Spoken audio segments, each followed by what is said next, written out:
আজকে যমুনা টেলিভিশনকে বলেছে যে আমি দেশে আছি, আইনের কাছে আমি সারেন্ডার করতেছি, কেউ বাহিরে যেতে পারেনি, সব আল্লাহ আমাদের জন্য রেখে দিয়েছে। আল্লাহ ভালো বলে দিদি হারুনকে ফেলে এই দেশের মানুষ আলহামদুলিল্লাহ বলবে, ঠিক কিনা বলে? এই বেটাই হলো নাটকের আসল গুরু, ঠিক কিনা? আমরা সত্য সাক্ষী, আয়না ঘর যে বানাইছিল হাসিনারে আয়না ঘরে রাখা হবে ইনশাআল্লাহ, ঠিক কিনা বলে? আয়না ঘর ফেরাউনও করেনি, নমরুদও করেনি, করেছে হাসিনা, ঠিক কিনা বলে? আমার আজমি বারিস্টার আরমানের কাহিনী শুনলে চোখের পানি ধরে রাখা যায় না। আল্লাহ পাক যেন এই আয়না ঘর আসি নষ্ট করা হয়নি। এই অনুরোধ বলেছে আয়না ঘর নষ্ট করব না, এই আয়না ঘর ওদের জন্য রেখে দিলাম, ঠিক কিনা বলে? আয়না ঘর নষ্ট করেনি, আয়না ঘর সব আয়না ঘর ওদের জন্য রাখা হয়েছে। ওদেরকে জেলখানায় না, যেন ফাঁসি হবে হবে, যা যাবজ্জীবন হবে আস্তে করে আয়না ঘরে ঢুকে গেল, ঠিক কিনা বলে? মজা তের বোঝা। আল্লাহ বলছেন ঠিক আছে, আমার ওয়াদা হক। আমার ওয়াদা কি? আমার ওমান আস্তাকু মিনাল্লাহি কিলা, আমার চাইতে সত্যবাদী আর কে আছে? জালিমদের পতন হবে, এটা আল্লাহর ওয়াদা। কিন্তু আল্লাহ বলছেন আমি ঠিক সময় মতো আমি অ্যাকশন নিই। জালিমদের পতনের দিন নির্ধারণ করা ছিল, বাপের পতন যেই মাসে, মেয়ের পতন সেই মাসে, ঠিক কিনা? 15 আগস্টে শোক দিবস পালন করবে, আল্লাহ এই মাসে বিজয় দিবস করে দিয়েছে। আলহামদুলিল্লাহ বলবেন না? নিজের আকামের জন্য বাপের মাথায় রশি লাগায়া টানায়া বাপের মাথায় পেশাব করেছে। নিজের কুকীর্তির জন্য এই মানুষ তার বাপের মাথায় পেশাব করেছে, ঠিক কিনা? আমার দেশের সেনাবাহিনীকে ধন্যবাদ দিচ্ছি, আমার দেশের র্যাবকে ধন্যবাদ দিচ্ছি। সব মূর্তিগুলি ঢাকার মুখে 5 আগস্টে সব পরিষ্কার করা হয়েছে। আলহামদুলিল্লাহ বলবেন না? প্রশাসনের সহযোগিতা ছাড়া এই দেশ স্বাধীন হতো না। আল্লাহ পাক আমার দেশের প্রশাসন, আমার দেশের সেনাবাহিনীকে খালিদ বিন ওয়ালিদ হিসাবে কবুল করুন। বলি আমি, আওয়াজতে বলি আমি, আমার দেশের সেনাবাহিনী আমাদের পক্ষে ছিল। আল্লাহ আমার দেশের সেনাবাহিনীকে তুমি ইমানদার বানায় দাও। বলি আমি। হাসিনা বলছিল আজকে গুলি করলি 1 মেজরদেরকে আমি 100 কোটি টাকা দিব, কিন্তু মেজর গুলি বলেছে আমরা পারবো না। মানুষের স্পিড বেড়ে গেছে। রাতের বেলায় 2 দিন আগে থেকে 26 লক্ষ মানুষ ঢাকায় ঢুকে গেছে। আল্লাহ ভালো বলে। জার্মানের পীর বলেছে আমরা গণভবন দখল করবো। মামুনুল হক বাইতুল মুকাররমে 4 তারিখে ঘোষণা দিয়েছে বাইতুল আমরা গণভবন দখল করব।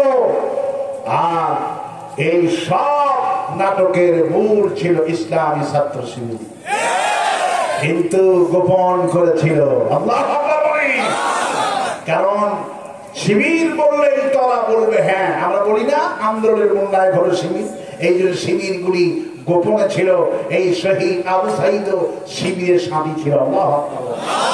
কিন্তু আমরা প্রকাশ করিনি, প্রকাশ করলে ওরা শিবির ট্যাগ লাগাইতো, এই জন্য আমরা প্রকাশ করিনি। সব কলকাঠি নাড়িয়েছে, ছাত্রদেরকে খাওয়াইছে কে? হাসিনা জানতো এই আন্দোলন লক্ষ লক্ষ ছাত্রদেরকে খাওয়াই কে? এটা আকাশ থেকে আসে না, এদেরকে খাওয়াই কে?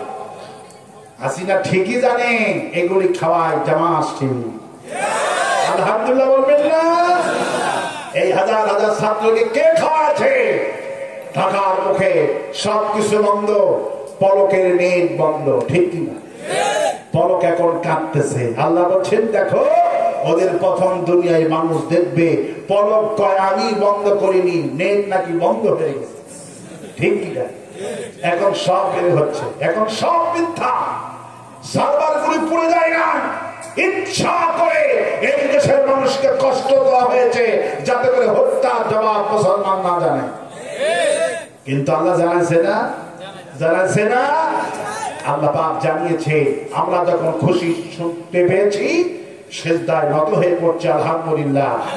আল্লাহ যে স্বাধীনতা দিয়েছে আল্লাহ যেন রক্ষা করে বলে আমি।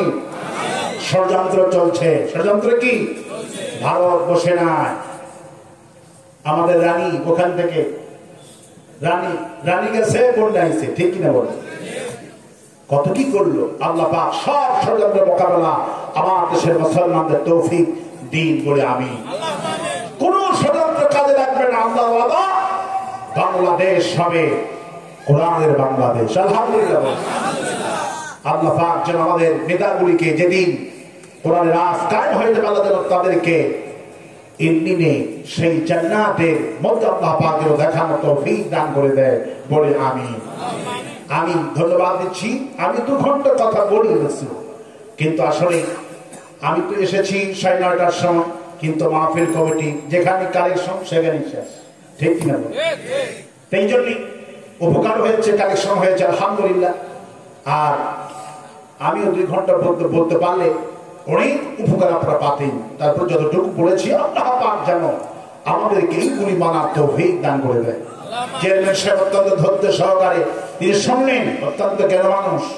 আমাদের আলেম সাহেব আছেন, আমাদের মেম্বার সাহেব আছেন, আমাদের আরো অতিথিবৃন্দ এসেছে। আল্লাহ পাক সমস্ত অতিথি, বক্তা, শ্রোতা, কমিটি সকলকে আল্লাহ পাক এক জান্নাতের অধিবাসী করে দিন বলে আমি আল্লাহ বলি আমি। আজকের প্যান্ডেল যিনি বানালেন, মাইক আল্লাহ কবুল করুন। তোমার মাইক অনেক ভালো, আলহামদুলিল্লাহ বলে। এই মাইক অত্যন্ত ভালো, আমার মাহফিল অনেক করেছে। আল্লাহ পাক যেন এই ছেলেটাকে ইসলামের জন্য, এই মাইকে কখনো গান দিবা না, শুধু ওয়াজ দিবা। আলহামদুলিল্লাহ।